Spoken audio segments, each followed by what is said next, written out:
দেখে বোঝারই উপায় নেই বিধ্বস্ত এই ড্রোনের মূল্য আনুমানিক $10 মিলিয়ন।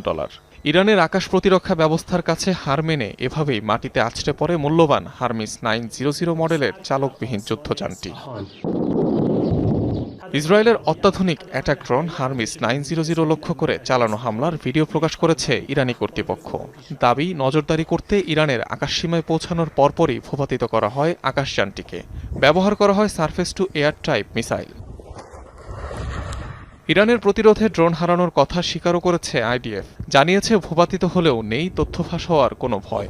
তবে এ ধরনের গুরুত্বপূর্ণ সামরিক যান প্রতিপক্ষের হাতে গেলে নকশাসহ গুরুত্বপূর্ণ তথ্য পাচার হওয়ার সম্ভাবনা থাকে।